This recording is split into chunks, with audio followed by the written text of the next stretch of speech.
Hey, thanks for joining me for another episode. This is the type of episode we try to do at least annually, but I would really like to do quarterly. Now, I know this could seem fluffy for some of you, but it has meaning.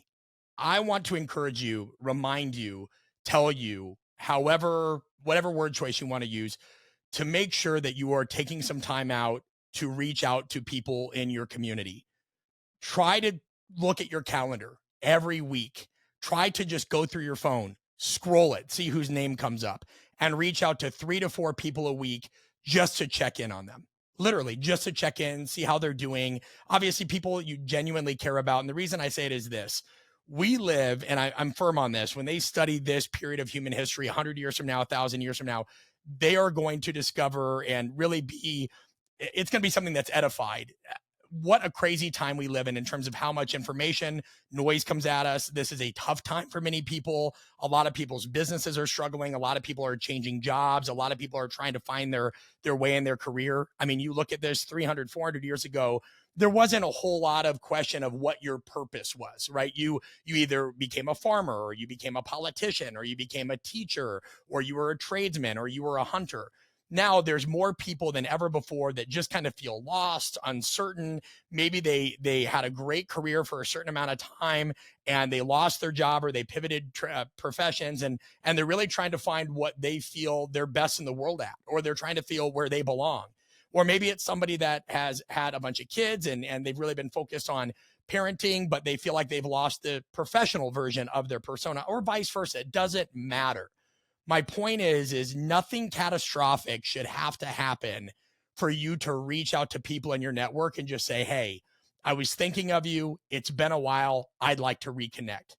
I even do this in my DMs. I reached out to 2 people last week that I hadn't talked to. It looked like we hadn't connected since 2020, 2021. For whatever reason, they came up in my head. I went back to just make sure I wasn't crazy. I wanted to see the last time we connected. There's people that I put their birthdays in my Google Calendar, and I'll reach out and I try to send a genuine message, because I know so many other people, the only reason they remember their birthday is because Facebook reminded them, which is still, by the way, better than nothing. But the point is there are people out there that would like to hear from you. And it doesn't have to be a long conversation. You can literally just send a text that says, hey, it's been a while. I know we've lost touch, but I'd love to just hear what's going on in your life. I'd love to chat with you, and then see if there's anything can do to help them. The other thing I would say is, I was watching a show last night, and it was one of these commercials, and it was talking about, folks that are in nursing homes or elderly care centers, and it always depicts them as the lonely ones, which they are, right? I'll ground that right now. There's a lot of people that, as they get to later stages in life, right, their kids have gotten busy, they have kids of their own, maybe they don't keep in touch as much. But this isn't the time we live in now. This isn't just older adults. There are people in their 20s and their 30s and 40s, it doesn't discriminate, that are just lonely. They're lonely. Doesn't mean anything's wrong with them, doesn't mean that we need to treat it like some big mental health problem. They're lonely, right? They're trying to figure it out. Maybe they're between relationships. As I said, maybe they're between jobs. But if you can just reach out and say, I was thinking of you, this in particular made me think of you. I remember the last conversation we had about this. This really made me laugh. This made me think. Those specific details really, really matter. And there doesn't have to be a formal system to this. We've done episodes in the past where we lay out a formal system, but I mean it right now. Just take your phone, scroll back through your text, scroll through your contact list. Might be somebody from college, might be somebody from a workshop you met. Art of Coaching community might be somebody you were in the coalition with.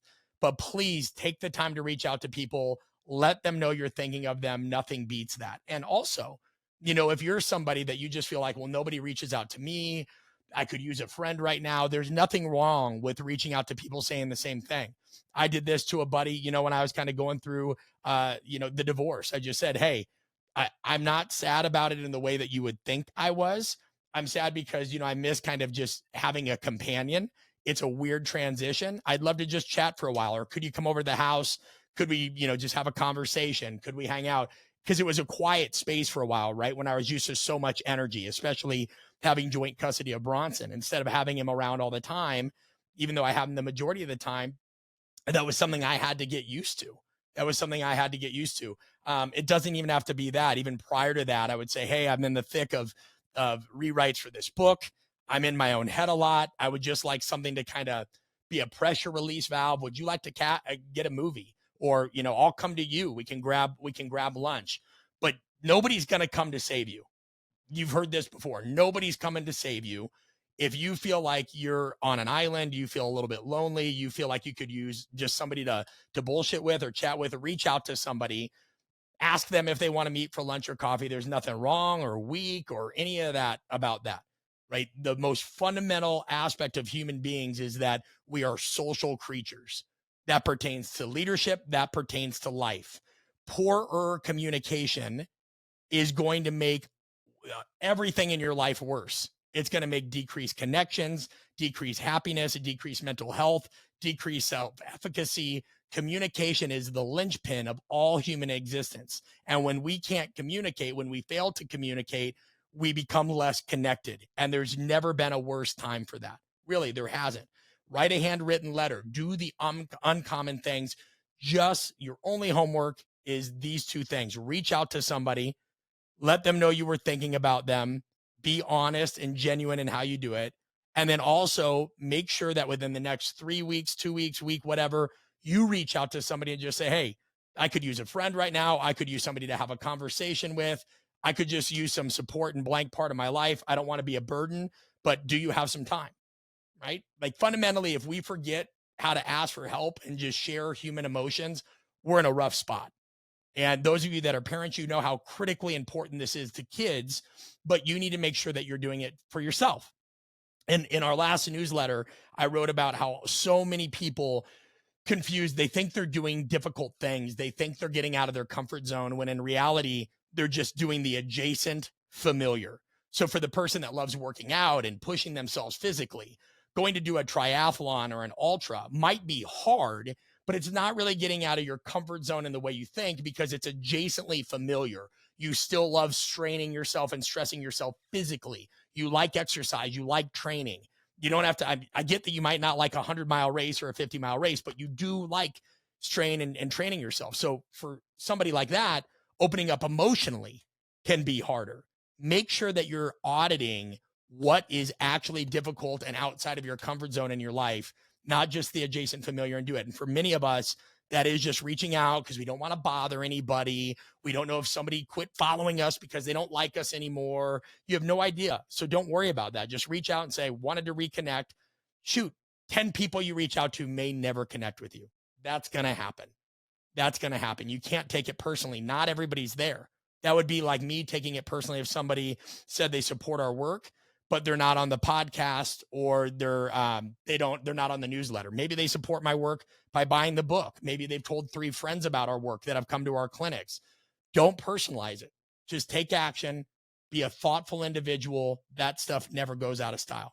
Okay, please share this episode to somebody that may need to hear it, somebody that you know struggles reaching out, asking for help, connecting, somebody that might be in a dark place. Remember, you don't have to be in a dark place. You can just have one of those kind of lonely fall days. You can have a day in the summer where you're reminiscing. It's perfectly human. It's perfectly normal. And even if you value having a small, tight-knit network like I do, spreading some love and thoughtfulness broadly and in a personal way is going to be something that differentiates you. Please just don't be that person that sends the copy and paste happy Thanksgiving, Merry Christmas, whatever text to 48 people. That's not what I'm talking about.